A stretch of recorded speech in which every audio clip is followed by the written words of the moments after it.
درود، سلام، حالتون چطوره؟ خوش اومدید به کانال خودتون مستر استایل. با من ساسان همراه باشید. امروز علاقمندم در مورد اینکه چطور مدل موی مناسب رو انتخاب کنید باهاتون صحبت کنم. قبل از اینکه شروع کنیم، اگر به یاد داشته باشید در ویدئوی قبلی در مورد 2 موضوع صحبت کردیم: شامپو و انواع اون، نرم کننده و انواع اون، که این محصولات برای چه کاربردی تولید شدن و چطور میشه استفاده کرد. و ویدئومون کمی طولانی شد، به همین دلیل امروز فقط در مورد همین یک موضوع صحبت میکنیم تا تایم کمتری داشته باشه ویدئو و برای تماشا کردن راحت تر باشه. خب چطور مدل موی مناسب رو انتخاب کنید تشکیل شده از 4 آرگومنت یا 4 نکته اصلی.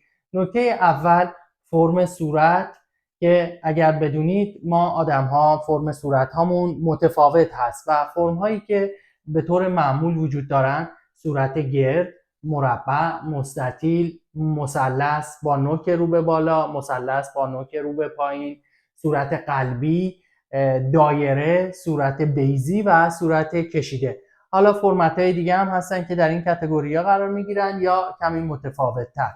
به هر حال ما در زمانی که در مورد زیبایی صحبت میکنیم یا در مورد هنر صحبت میکنیم، منظور ما خلق هارمونی و هماهنگی هست. به این دلیل که زیبایی و هنر، آرت، با خلق هماهنگی به وجود میاد. برای همین وقتی در مورد موها کار میکنیم، تمام تلاش ما این هست که صورت رو به هماهنگی برسونیم و فرمت چهره و شخصیت و موها رو طوری طراحی و دیزاین کنیم که نزدیکترین حالت به حالت بیضی باشه، به این دلیل که فرم بیضی هماهنگترین فرم صورت هست. بیاین برای مثال یک صورت مربع رو در نظر بگیریم. ببینید دوستان، صورت مربع نقاط قوتش در گوشه های پیشونی هست که پهنای بالای صورت رو تشکیل میدن و نقاط پایین فک هست که پهنای پایین صورت رو تشکیل میدن. ما برای اینکه این صورت رو به هماهنگی برسونیم، در زمان کوتاهی موها تلاشمون رو میکنیم با دسته‌بندی که کمک کنه سنگینی موها به سمت جلوی سر و کنار صورت قرار بگیره تا موها بتونن این نقاط قوت و نقاط پهنای صورت رو بپوشونن و صورت همچنان بیضی شکل‌تر و هماهنگ‌تر بشه. حالا بیاین برعکس این رو در نظر بگیریم. ما اگر در روی یک صورت مربع در زمان کوتاهی یا دیزاین یا براشینگ، سشوار کشیدن، یا در زمان رنگ و هایلایت به این دقت کنید، اگر موها رو طوری دیزاین کنیم که صورت رو بازتر کنیم و موها رو به کناره صورت بیاریم، ببینید که این صورت چقدر پهن‌تر میشه و همچنان از هماهنگی خارج میشه. به همین دلیل باید در مورد فرم صورت دقت داشته باشیم. برای مثال اگر یک صورت کشیده رو در نظر بگیرید، یک صورت کشیده و بلند، و این صورت رو بیایم، من شونم رو عوض کنم، این صورت رو بیایم ما فرق رو از وسط باز کنیم، ببینید که این خطی که این فرقی که در وسط باز میکنیم، این نوری که در این قسمت پوست سر میگیره و اون رو تابش میده به چشم ما برمیگردونه، صورت همچنان کشیده تر و بلندتر میشه. برای همین من اصولاً به مشتری هام یا مدل هام پیشنهاد میکنم، یا اگر دیزاین به اختیار خودم باشه، این بر روی یک صورت بلند خط فرقم رو از کنار میگیرم که این کمک میکنه تا بالای پیشونی، یعنی بلندی قسمت صورت رو بپوشونم و یک صورت هارمونیکتر و بیضی‌تر داشته باشم. حالا این موها سشوار شده نیست، برای همین منو همراهی نمیکنن. به هر حال موضوع بعدی جنس موها هست. لطفا به جنس موهاتون دقت کنید. برای مثال یه موی فر رو در نظر بگیرید. موهای فر اصولاً خشکتر، کرسپیتر هستن، به قول خودمون وزتر هستن و موهای فر به طور طبیعی حجم دارن، موویمنت و حرکت دارن و پف میکنن. حالا شما در نظر بگیرید که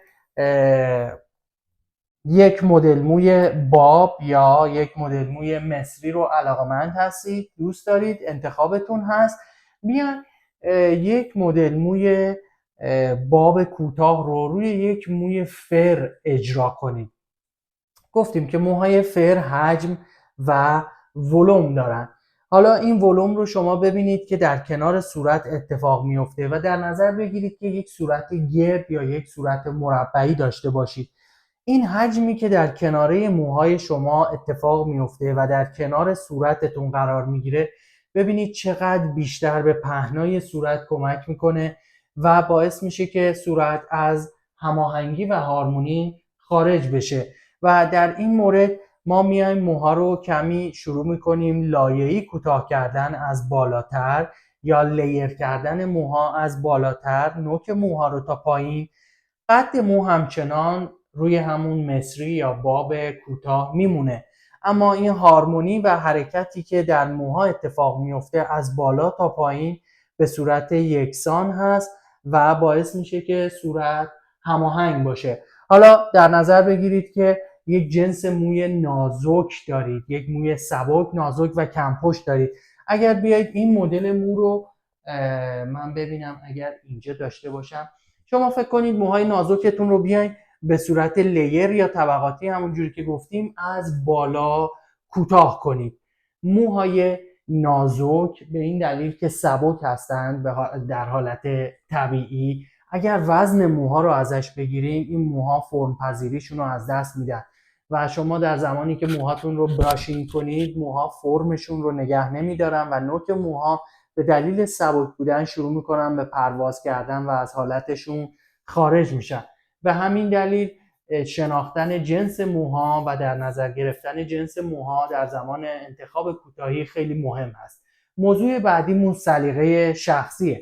همونطور که گفتیم شما با سلیقه شخصیتون یک مدل مو انتخاب میکنید. شاید این مدل مو رو روی موهای یک دوست در یک مهمونی، در یک برنامه تلویزیونی ببینید و خوشتون بیاد و از آرایشگرتون درخواست کنید که این مدل مو رو برای شما اجرا کنه. اگر بخوایم همون مثال قبلی رو در نظر بگیریم بر روی یک صورت گرد یا یک صورت مربع با موهای فر، گفتیم که مدل موی باب یا مصری رو شما انتخاب کرده باشید. باب یا مصری انواع بسیار زیادی داره، روی جنس موهای متفاوت اجرا میشه با شخصی سازی های متفاوت.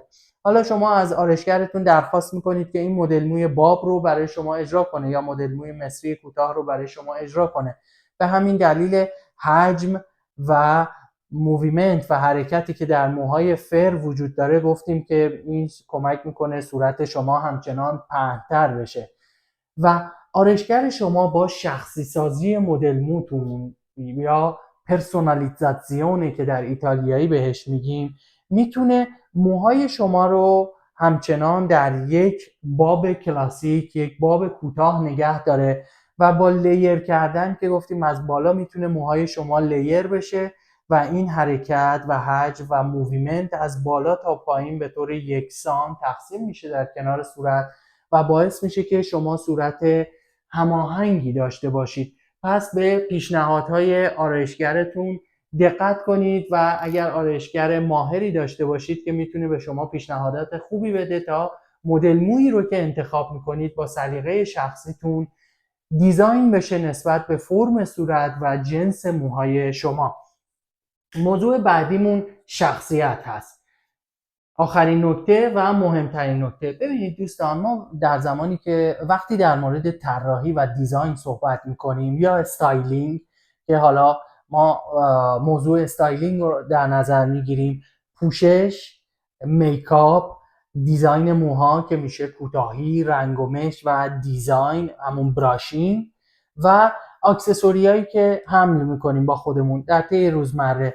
بیایم با این مثال شروع کنیم. ما وقتی یک فردی رو میبینیم که کچلوار اتو شده به تن داره و کفش‌های واکس خورده، کراوات و یک عینک طبی و یک کیف سامسونت یا یک کیف چرم، در اولین نگاه احساس میکنیم که این فرد یک پزشک یا یک وکیل هست و همچنان وقتی به یک فرد نگاه میکنیم که یک مدل موی گرگی یا یک مدل موی شگی، مدل موی نامنظم و طبیعی و پرحجم داره، تتوی زیادی داره روی صورت و بدنش، اکسسوری‌های زیاد با خودش حمل میکنه، لباس‌های زاپدار یا همون لباس‌های زده یا پاره به قول خودمون رو به تن داره.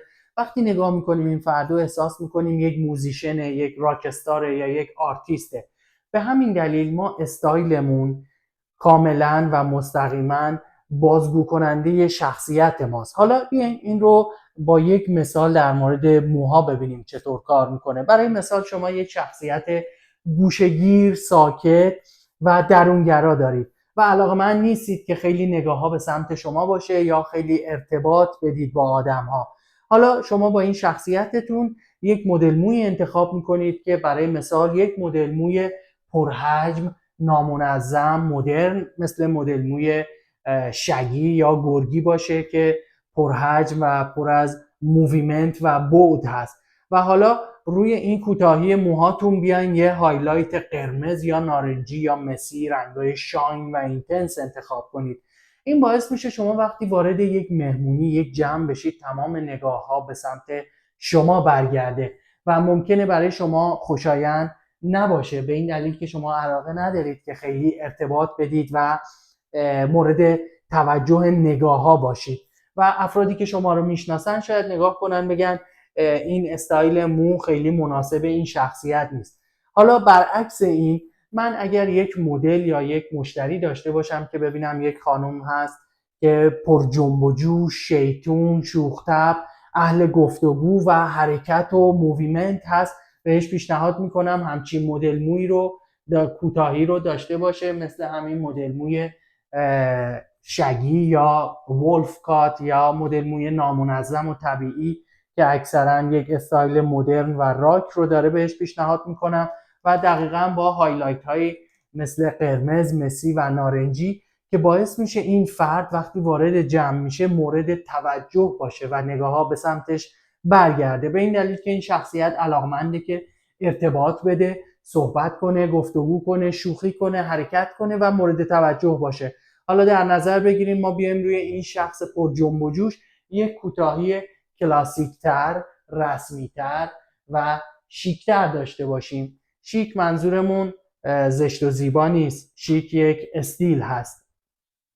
این مدل مو رو در نظر بگیریم. این فرد تمام تلاشش رو میکنه توی جمع شوخ طبعیش رو حفظ میکنه، شیطونیش و پر انرژی بودنش رو حفظ میکنه، اما استایل موهاش بهش کمک نمیکنه که مورد توجه باشه. میدونید؟ پس این خیلی مهم هست که شما موهاتون رو نسبت به شخصیتتون استایل کنید و دیزاین کنید. سپاسگزارم که در این ویدیو با من همراه بودید. اگر ویدیو رو دوست داشتید لطفاً با لایک، کامنت، سابسکرایب و منتشر کردن بین دوستانتون به بیشتر دیده شدن ویدیو کمک کنید تا عزیزان بیشتری از این اطلاعات استفاده کنند.